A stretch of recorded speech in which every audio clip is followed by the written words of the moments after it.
Le cours d'aujourd'hui sera pour la bénédiction dans tous les domaines d'Aaron Véron et son épouse Rachel Bat Fabienne Slama pour la naissance de leur futur enfant ainsi que pour l'élévation de l'âme de Chana Bat Chaya, de Roger Ben Victorim Chanin, d'Eliaou Ben Avraham et pour la Refoua Shelema d'Abraham Ben Sultana. Nous venons de commencer le deuxième livre de la Torah, bien que nous sommes déjà dans la deuxième paracha, Parshat Vaera, mais volontairement je voudrais revenir sur un point essentiel de la première paracha, Parshat Shemot, et comme on va le voir, un point qui met en évidence un problème qui va durer relativement longtemps dans l'histoire de la sortie d'Égypte, la traversée du désert, un problème qui va suivre Moshe pendant fort longtemps, et je vais bientôt bien sûr l'expliquer. Finalement, quand on réfléchit, on s'aperçoit que les premiers véritables ennemis de Moshe, ceux qui se sont dès le départ opposés à Moshe, qui n'ont pas accepté son rôle de libérateur, aussi incroyable que ce soit, ce n'étaient pas des Égyptiens, ce n'était pas Pharaon, ce n'étaient pas les maîtres qui avaient transformé Israël en esclaves, mais c'était des Juifs. Deux Juifs qui, comme on va le voir, puisqu'il s'agit de la Torah et non de l'histoire de nos ancêtres les Hébreux, il s'agit de la Torah, donc la Torah nous transmet des modèles, des messages fondamentaux qui traversent toute l'histoire et qui surtout se reproduisent et se reproduiront avant la délivrance finale. Comme nous le savons, la délivrance finale se fera sur le modèle de la première délivrance, la sortie d'Égypte, ainsi que l'enseignent depuis des millénaires nos maîtres. C'est la raison pour laquelle chaque personnage, chaque détail, chaque blanc entre deux lettres, dans tous les récits concernant la sortie d'Égypte, sont d'une importance extrême. D'abord parce qu'il s'agit de la Torah, bien évidemment, mais aussi et surtout parce qu'il s'agit de messages qui, plus que toute autre période dans l'histoire de notre peuple, des messages qui concernent essentiellement et surtout notre époque, celle qui précède la délivrance finale. Donc je disais que ce n'est ni Pharaon, ni les Égyptiens, ni tous ceux qui nous faisaient souffrir du côté des non-juifs, qui vont s'avérer être les premiers véritables ennemis de Moshe, mais ce sont des juifs, Datan et Aviran. Bien sûr, ceux qui suivent mes cours, et je l'espère, ont compris depuis fort longtemps que chaque personnage, chaque histoire est codée et qu'il ne s'agit pas de deux personnages, l'un s'appelant Datan et l'autre s'appelant Aviran, mais qu'il s'agit de modèles, de personnages représentant, si j'ose dire, une partie du peuple juif qui, à travers eux, à travers le modèle qu'ils représentent, s'oppose à Moshe, s'oppose au libérateur, s'oppose à la délivrance finale, comme je vais l'expliquer.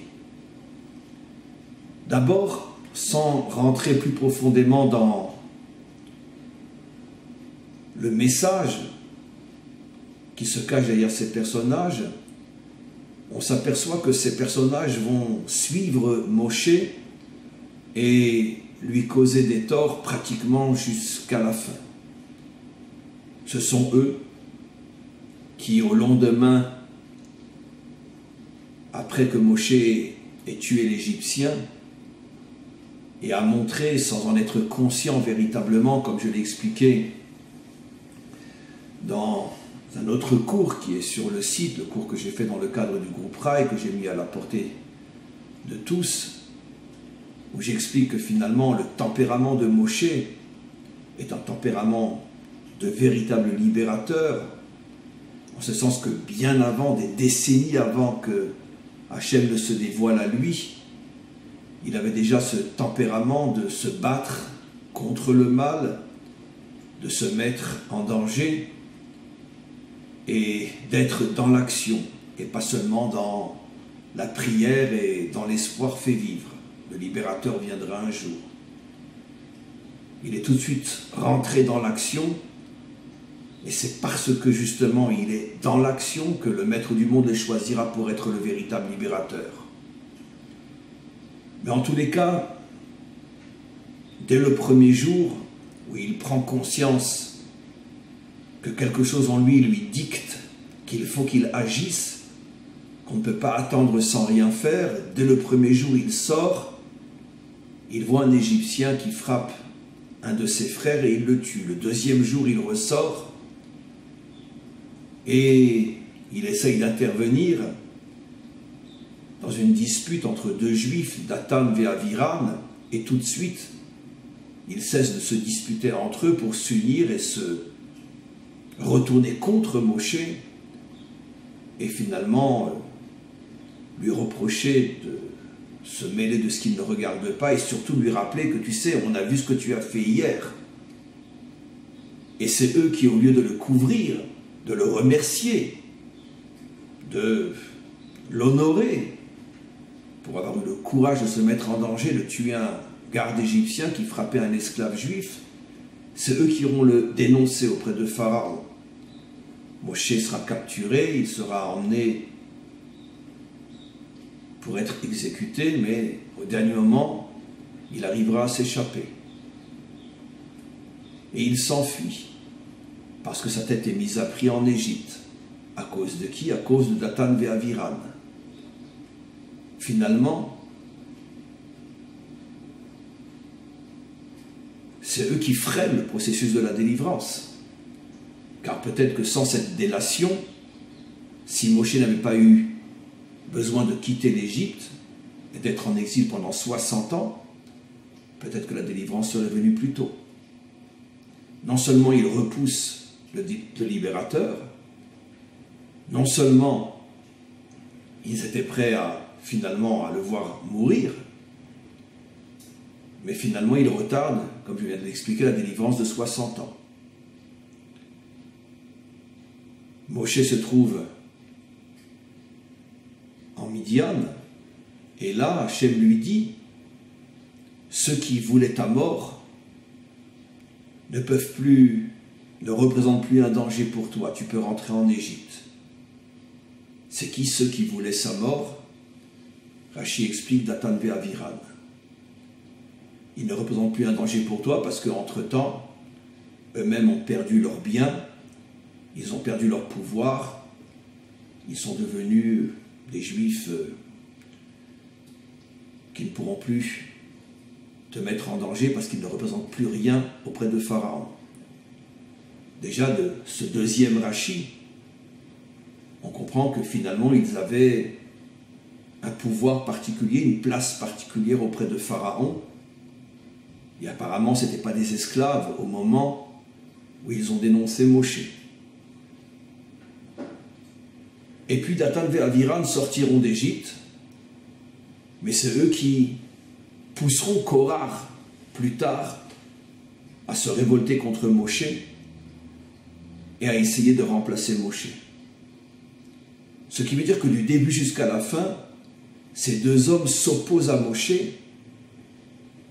Dans un premier temps, ils l'empêchent de se dévoiler comme libérateur, ils le dénoncent, ils sont directement liés à son exécution, qui, heureusement, n'aboutit pas.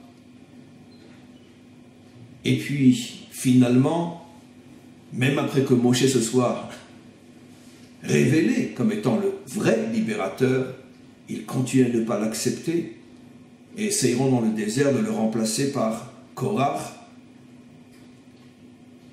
une révolte qui n'aboutira pas, mais qui malgré tout montre à quel point ces personnages refusent totalement l'idée que Moshe puisse être un libérateur. Qu'est-ce qui se passe? Alors déjà, je veux revenir sur un point essentiel que nos maîtres nous expliquent. Contrairement à la lecture première et fausse de la Torah, nos maîtres nous transmettent depuis des millénaires que ce n'est pas tout Israël qui était esclave en Égypte. Comme je l'ai déjà dit et je le redis, Pharaon avait utilisé un moyen détourné pour remplir les caisses de l'État, comme les dirigeants des nations l'ont toujours fait. Et donc, ils ont exercé une sorte de chantage auprès des Juifs, où vous payez un tribut, j'imagine relativement élevé, où vous irez travailler vous-même sur les chantiers. Et vous serez esclave. 80% des Juifs, et précisément les 80 qui ne sont pas sortis, 80%, avaient les moyens de racheter leur propre personne, de payer le tribut, de payer l'impôt, et ne sont pas partis travailler sur les chantiers de construction. Ils n'ont pas été esclaves. Ils ont continué à vivre, à bien vivre, à travailler peut-être un petit peu plus pour gagner un peu plus d'argent et pouvoir honorer le tribut l'impôt que Pharaon leur avait imposé, mais bon, heureux comme un juif en exil. 20%, ceux qui sont sortis précisément, les pauvres qui n'avaient pas les moyens d'acheter leur propre personne pour ne pas être transformés en esclaves, ceux-là sont oui partis travailler sur les chantiers de construction, sont devenus des esclaves et c'est eux qui finalement sont sortis d'Égypte. À l'époque où Moshe commence sans en être véritablement conscient, mais au moment où il commence finalement à dévoiler son tempérament de libérateur, en étant un homme engagé sur le terrain, qui est prêt à se mettre en danger pour frapper le mal, à ce moment-là, Datan et Aviram, comme on vient de le voir explicitement dans Rashi, sont des juifs bourgeois nantis qui représentent finalement la grande majorité des juifs qui n'ont aucun problème à être en exil, qui sont complètement intégrés dans la société égyptienne et qui finalement n'ont absolument pas envie d'en sortir. Ah oui, ils ont des frères qui ont été transformés en esclaves, mais bon, c'est la minorité, et puis ils n'avaient qu'à gagner suffisamment d'argent pour faire comme tout le monde, payer leur impôt et ne pas être transformés en esclaves. Et comme la grande majorité, elle, vit très bien en Égypte, elle oublie complètement, elle ne se soucie pas de ces 20% de cette minorité transformée en esclaves. Finalement, Moshe est le seul qui lui aussi est du côté des nantis, du côté des riches, du côté des bourgeois, puisque de toute façon, il est prince égyptien. Notre tradition nous rapporte que Pharaon avait envisagé même d'en faire son héritier, le prochain Pharaon, parce que c'était un prince brillant, qui avait toutes les qualités pour prendre la relève, être le prochain Pharaon. Mais lui, à la différence de la presque quasi-totalité de tous ceux qui n'ont pas été transformés en esclaves et qui vivent bien, très bien en exil, lui, au contraire, se soucie de ses frères, de ceux qui sont esclaves, de ceux qui souffrent. Le problème, c'est que ça va déranger l'établissement juif, ceux qui sont installés et bien installés. Il y a un symbole extraordinaire derrière les noms de ces deux personnages qui ne sont pas deux personnages, mais qui sont une idée, un modèle, un message. Ces deux personnages représentent en vérité toute cette classe juive qui n'est pas sortie d'Égypte et qui refuse la délivrance parce qu'elle est trop bien installée. Et finalement, le libérateur la dérange énormément, parce que c'est pas bon pour les affaires. Datan ve'aviran. Dans le mot Datan se cache le mot Dat, qui veut dire religion.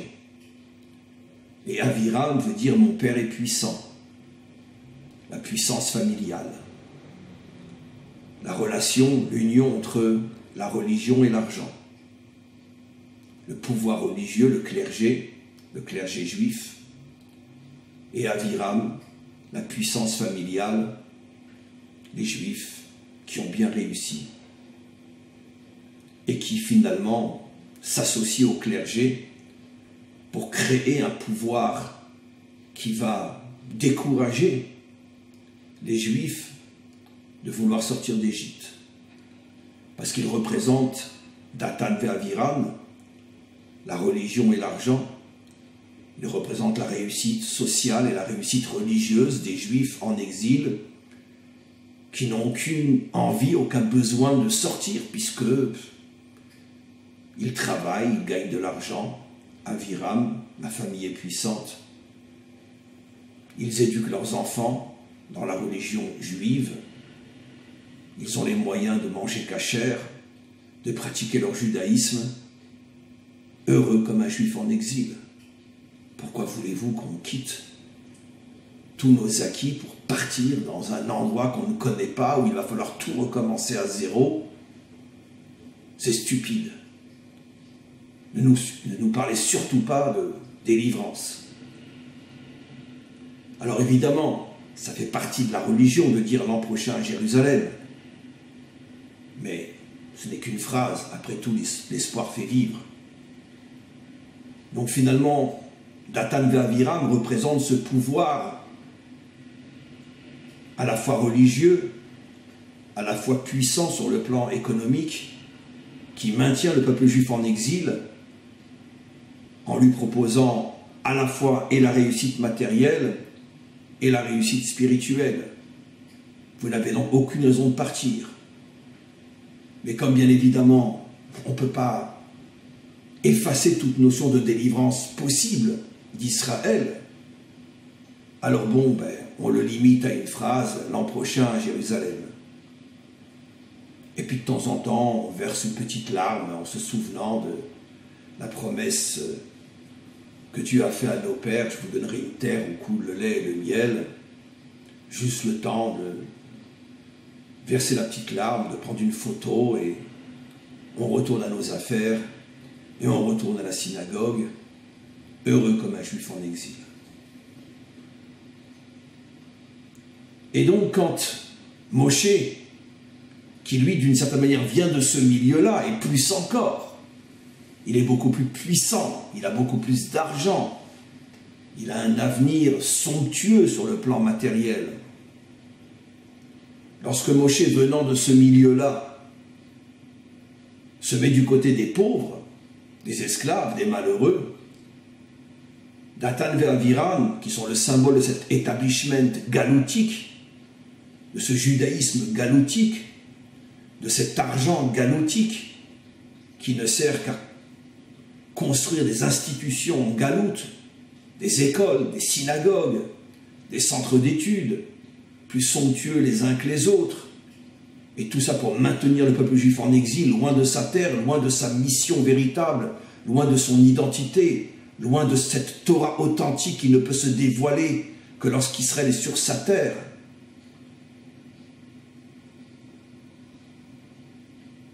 Datan ve'aviram, lorsqu'ils vont ressentir que, quelque chose qui ressemble à la délivrance est en train de s'exprimer dans ce personnage, il faut l'arrêter tout de suite, il est dangereux. Il est très dangereux. Et puis ce qu'il faut comprendre aussi, c'est que Moshe est très marginal.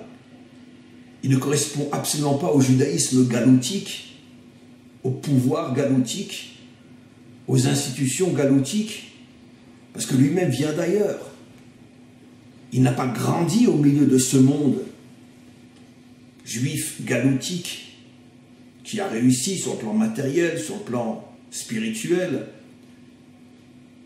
Moshe est un homme bizarre, incompréhensible. Il vient d'ailleurs. On ne le connaît pas, mais qui sait? Sa manière d'être, sa manière de se comporter. C'est évident qu'il porte en lui les marques, les signes d'une éducation égyptienne dans le palais de Pharaon. Je vous pose une question. Selon notre tradition, Pharaon, c'est un rachis explicite dans Parshat Shemot, Pharaon pensait en faire son héritier. Ce qui veut dire que forcément Pharaon a vu en lui des signes, des traits de caractère égyptiens. Parce que s'il respirait le juif à 100%, Pharaon n'aurait pas pu imaginer qu'un homme comme lui puisse devenir le futur Pharaon. Pour renforcer ce que j'explique, dans cette même paracha, lorsqu'il sauve les filles de Yitro de la main des bergers, elles courent vers leur père et elles disent « Un homme égyptien nous a sauvés de la main des bergers ». Le commentaire, bien sûr, remarque comment peut-on appeler Moshe un homme égyptien? Alors évidemment, on est dans la Torah, on n'est pas dans l'Astérix. Chaque mot est révélateur d'un message inimaginable. Et nos maîtres expliquent, oui, il y avait quelque chose dans Moshe qui faisait que on pouvait l'assimiler à un Égyptien. Il avait un tempérament, un caractère, c'est normal, il avait passé 20 ans de sa vie en Égypte. Il avait été éduqué, il avait grandi, il avait vécu les années les plus importantes de sa construction en tant qu'homme dans le milieu égyptien, dans la haute noblesse égyptienne. Forcément, ça a eu un impact sur lui, au point que la Torah l'appelle Ish Mitzri, l'homme égyptien. C'est pour ça que Pharaon veut en faire le futur Pharaon. C'est indéniable. Et donc, ça va être très facile pour Dathan Ve'Aviram de l'accuser finalement d'être un imposteur, d'être un marginal, d'être un dérangeur. T'es pas comme tout le monde. T'es pas comme nous.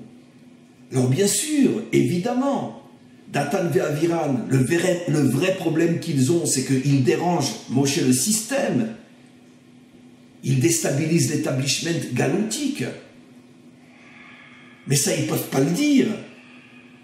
Parce que c'est reconnaître que finalement, le clergé et la noblesse, Dathan Ve'Aviram, sont finalement les véritables responsables de la présence des Juifs en exil, en faisant tout pour ne pas réveiller leur conscience et leur véritable identité. Mais ça, ils ne peuvent pas le dire. Alors ils vont trouver finalement des arguments très faciles. Mais n'écoutez pas cet homme-là, n'écoutez pas Moshe, mais regardez, c'est un Égyptien. Regardez son style, regardez son discours. Il n'est pas de chez nous. Ça ne peut pas être un futur maître d'Israël, ça ne peut pas être un leader d'Israël. Il y a quelque chose d'égyptien, de non-juif en lui. Et ça va marcher comme argumentation, puisque c'est vrai que Moshe porte en lui quelque chose qui n'est pas exactement du juif à 100%. En vérité, j'ouvre une parenthèse, la raison profonde pour laquelle Moshe a dû passer par cette influence égyptienne, c'est parce que justement, étant le futur libérateur, il doit porter en lui quelque chose des nations aussi. Puisque dans la Torah authentique, un libérateur n'est jamais le libérateur d'Israël uniquement. Il est le libérateur de l'humanité tout entière. Parce que Israël lui-même n'est que le microcosme des 70 nations. Et donc tout ce qui est vrai pour Israël le sera pour les nations aussi. Donc le libérateur d'Israël doit porter en lui aussi un lien avec les nations pour être aussi le libérateur des nations. C'est la raison pour laquelle, entre autres, David et donc le Mashiach proviennent au départ des nations, Ruth, la conversion de Ruth, pour que dans la lignée messianique, il y ait quelque chose de non-juif qui permette de créer un lien avec le monde non-juif. Le Mashiach aura pour origine une conversion, puisqu'il vient de Ruth. Et peut-être que dans toute la lignée messianique, il y aura peut-être de nombreuses autres conversions qui vont renforcer le lien entre le Mashiach et les nations. C'est évident. Mais ça, Nathan et Aviram ne le comprennent pas, puisque de toute façon, ils n'ont absolument pas la tête dans la délivrance, ni d'Israël, et encore, à plus forte raison, pas celle des nations. Eux, la seule chose qui les intéresse, c'est gagner de l'argent et avoir leur synagogue en face de leur maison, et c'est tout. C'est le juif galoutique à 100%. Fichez-moi la paix, je suis très bien où je suis. Jérusalem, c'est pour l'année prochaine. C'est comme ça que ça marche. Et donc effectivement, la Torah a le courage inimaginable de nous révéler que les premiers et derniers ennemis de Moshe, du libérateur, ça va être Dathan et Aviram. Dathan, le clergé, Aviram, la noblesse, l'argent et la religion. Quand les deux s'unissent, c'est la fin des Juifs. La fin de l'identité juive authentique. Parce que le juif oublie son identité véritable. D'être un juif israélien. D'être un israélien juif. Et pas un juif français ou un juif américain. Et plus la religion a de l'argent, en France, en Amérique ou partout ailleurs, plus elle peut créer de belles écoles, plus elle peut construire de belles boucheries cachères, de belles yeshivot, de beaux centres d'études, des rabbins bien payés, qui vont tout faire, bien sûr, pour maintenir leurs fidèles en exil. Et si on a un qui ose parler le langage de Moshe, et qui en plus a un petit peu le tempérament de Moshe, le caractère de Moshe, c'est-à-dire que ça sera facile de mettre le doigt sur lui et de dire « c'est pas un juif, il n'est pas de chez nous celui-là. Vous avez vu comment il parle, vous avez vu comment il se comporte, on dirait un non-juif. » Allez, l'écoutez pas, le suivez pas. Eh ben, ils vont gagner. Et jusqu'au dernier moment, Dathan et Aviram, même dans le désert, essaye finalement de faire capoter le projet de Moshe, de le remplacer et de ramener tout le monde en Égypte. On n'est que dans le désert, on peut encore revenir en Égypte.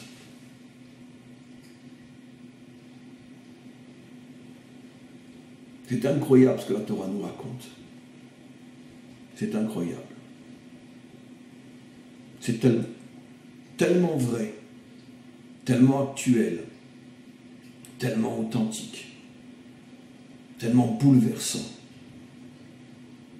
C'est terrible. Oui, la Torah nous révèle que les premiers ennemis de la délivrance d'Israël sont les nantis juifs bien installés, qui arrivent à mener une vie à la fois matérielle et spirituelle, sans le moindre problème. Et c'est ceux-là qui vont s'opposer à la délivrance d'Israël. Et c'est ceux-là qui vont amener finalement les nations à s'opposer elles aussi et plus encore. Ce n'est pas qu'un problème géographique. Je ne fais pas seulement allusion aux juifs galoutiques, religieux et argentés, qui se trouvent en France, en Amérique, en Russie ou partout ailleurs. Même ici en Israël, il y a l'esprit galoutique qui essaye par tous les moyens d'empêcher Israël, revenu sur sa terre, d'avancer vers la délivrance finale. Et c'est ça le premier vrai combat du libérateur. Et peut-être le plus dur de tous les combats.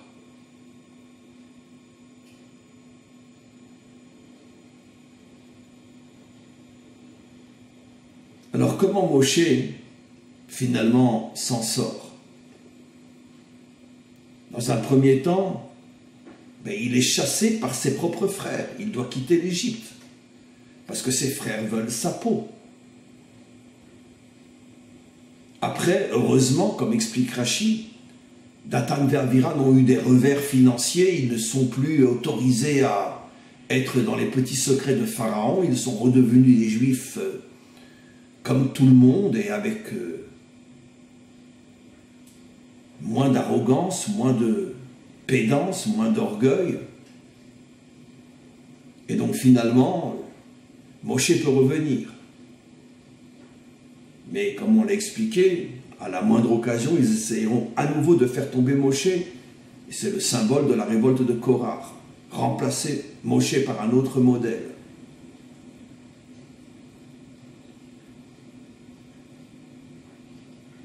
Comment Moshe s'en sort? Comment finalement le libérateur s'en sortira? Parce que comme je l'ai expliqué au début de ce cours, tout ce qui a trait à la sortie d'Égypte est le modèle préparatoire fondamental de la délivrance finale. Ce qui veut dire que le libérateur dans nos générations vivra et traversera le même problème. Ses plus grands ennemis ne seront pas non-juifs. Ses plus grands ennemis seront ses frères. Ceux qui arriveront à l'accuser de ne pas être un vrai juif, parce qu'il portera en lui un caractère non-juif nécessaire à la reconstruction de l'humanité tout entière. Il faut forcément qu'il ait un lien avec les nations, sinon comment peut-il les accrocher à ce projet divin qui est la réparation de l'humanité tout entière? Donc ses ennemis juifs mettront ce caractère en évidence. Il n'est pas comme nous, il est marginal. Et puis, comme je l'ai expliqué, parce que finalement la délivrance, la vraie, personne n'en veut vraiment.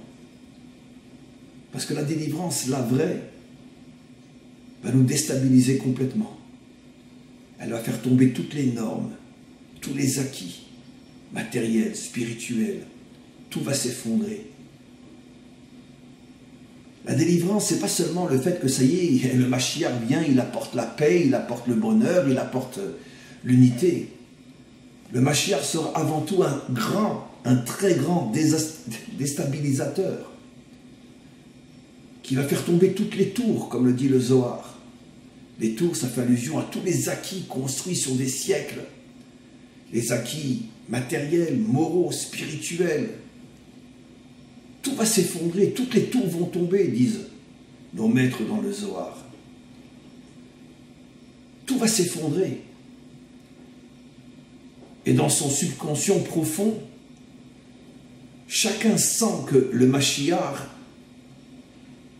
c'est pas quelqu'un de recommandable.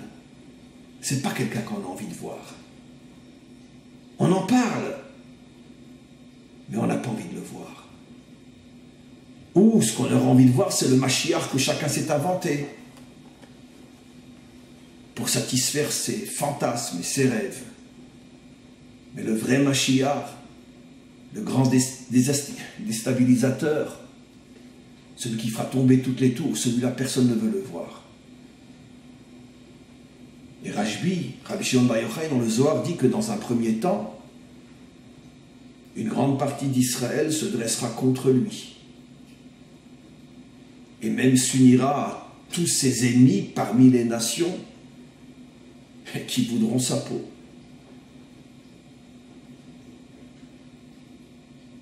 Peut-être pas pour les mêmes raisons. Mais malgré tout, le Mashiach sera en danger, terriblement en danger.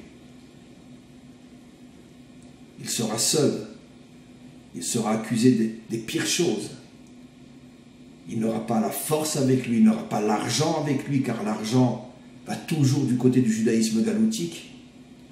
Les grands donateurs, les grands dons vont toujours vers la Torah galoutique, vers la Torah de l'exil.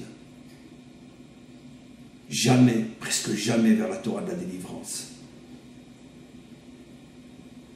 Et donc il n'aura pas de moyens financiers, il n'aura pas la force, le nombre avec lui. Comment va-t-il s'en sortir?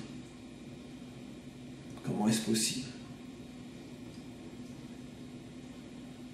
C'est entre autres ce à quoi fait allusion Hachem lorsqu'il montre à Moshe, comme je l'ai expliqué dans un cours cette semaine, lorsqu'il montre à Moshe le buisson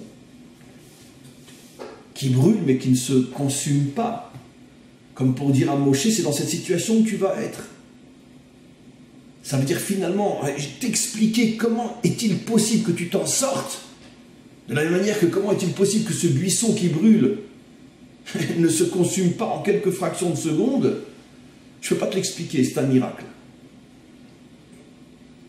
La réponse est qu'il n'y a aucune réponse logique à la question que j'ai posée. À vision humaine, selon notre logique, notre vraie et bonne logique, le Mashiach n'aura pas la possibilité d'exister plus qu'un milliardième de fraction de seconde. Il se fera descendre tout de suite. Et comment Moshe s'en est-il sorti lorsque Dathan et Aviram l'ont livré entre les mains de Pharaon? Nos maîtres nous disaient, lui, un miracle est arrivé à s'échapper. Et volontairement, ils ne rentrent pas dans les détails. Qu'est-ce qui s'est passé exactement? Comment a-t-il pu s'échapper des griffes de la police égyptienne qui le tenait enchaîné et l'amenait vers le poteau d'exécution? Il y a eu un miracle. Pourquoi nos maîtres n'expliquent pas plus? Pour nous faire comprendre que c'est au-delà de la raison. Parce que dans l'histoire humaine, regardez mes amis, tous ceux qui ont essayé de faire avancer positivement le monde se sont tous fait exécuter. Il n'y a pas une exception à la règle. Parce qu'ils ont fonctionné d'après la logique du monde. Un homme qui dérange, on le tue. Il n'y a pas une exception à la règle. Alors comment le Mashiach arrivera à s'en sortir? La seule réponse, c'est qu'il n'y a pas de réponse. Il se passera quelque chose. Mais la raison pour laquelle il n'y a pas de réponse, c'est pour nous faire comprendre qu'à vision humaine, c'est incompréhensible. Vu le tsunami de haine, de lutte contre lui, même à l'intérieur de son propre peuple, il n'y a aucune réponse possible. Comment s'en sortira-t-il? C'est pour ça que nos maîtres nous disent de manière extraordinaire que le Mashiach viendra be'ishar adaat. C'est-à-dire, il viendra d'une manière qui est complètement, totalement, absolument au-delà de la compréhension humaine. Personne n'arrivera à comprendre, mais comment il a échappé à ces millions, à ces centaines de millions de tentatives d'assassinat? Mais comment a-t-il pu échapper? Il était comme un buisson qu'on a recouvert d'essence, auquel on a mis le feu et il ne s'est pas consumé. Mais comment c'est possible? Il n'y aura pas de réponse. C'est important de savoir et de comprendre ce que je dis. C'est important de comprendre qu'il n'y a pas de réponse. Pour bien comprendre dans quelle situation le Mashiach se trouvera. Et malgré tout, il réussira. Exactement comme Moshe.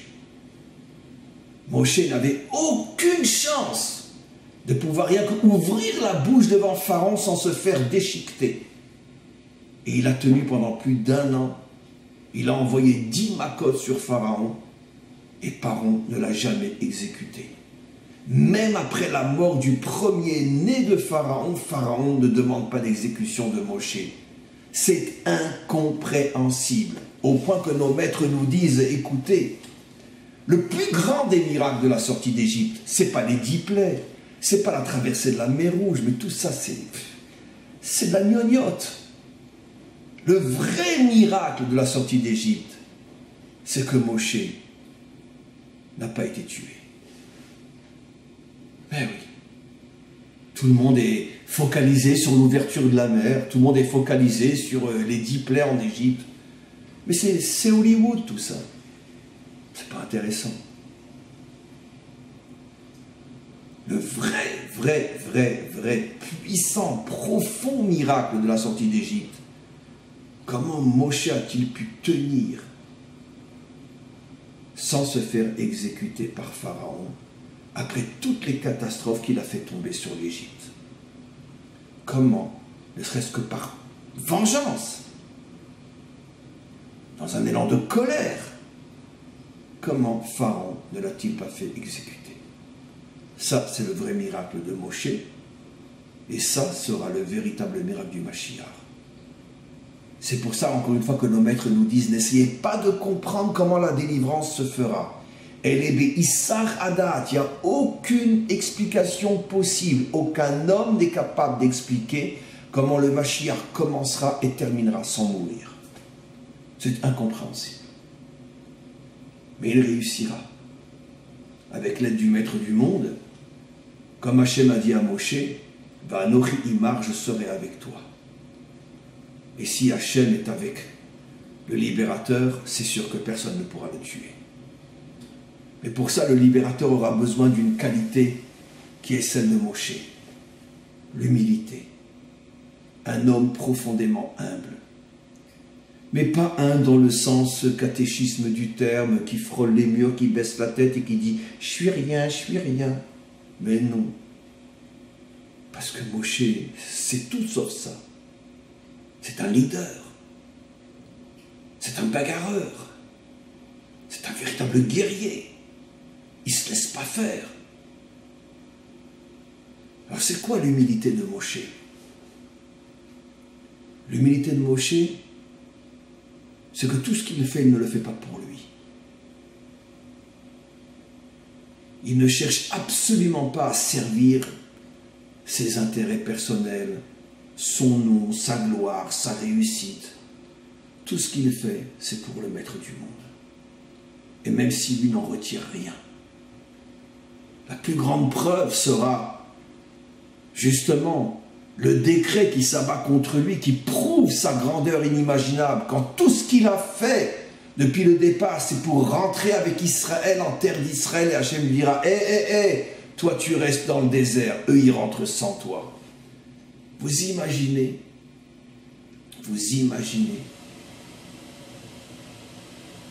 la douleur, la peine, et automatiquement la colère et la révolte qui devraient naître dans cet homme.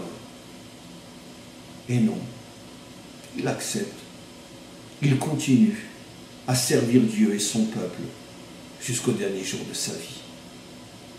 Parce que tout ce que j'ai fait, je ne l'ai pas fait pour moi, je l'ai fait pour toi, Maître du monde. Tu as besoin de moi, tu m'utilises, tu n'as plus besoin de moi, tu me jettes.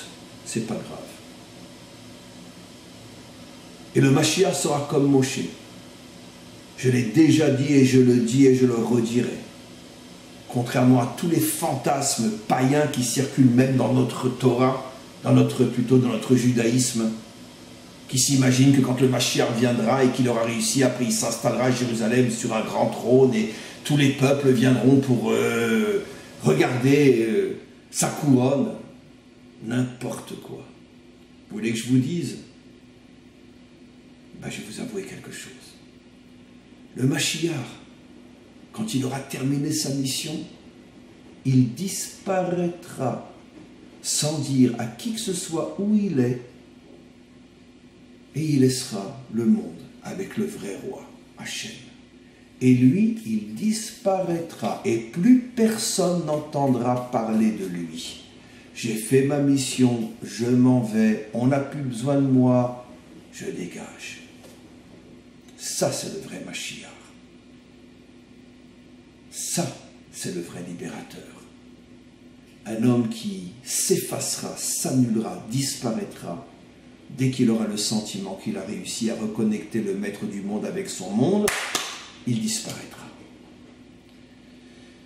Bon, on l'attend. On espère qu'il finira par se dévoiler.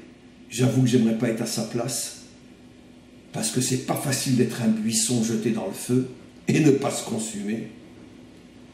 Mais bon, allez, il va falloir qu'il se dévoile un jour ou l'autre, parce qu'on en a marre de vivre avec cet espoir qui fait vivre, mais qui nous fait vivre dans des fantasmes absolus. Alors on voudrait le voir, le sentir, le vrai libérateur, qui ressemblera à tout, sauf à ce qu'on espérait. Parce que le vrai Mashiach ne correspondra en rien, absolument en rien, à tous les fantasmes messianiques qui habitent l'humanité et notre peuple depuis des millénaires. Amen vechen yeh ratzon.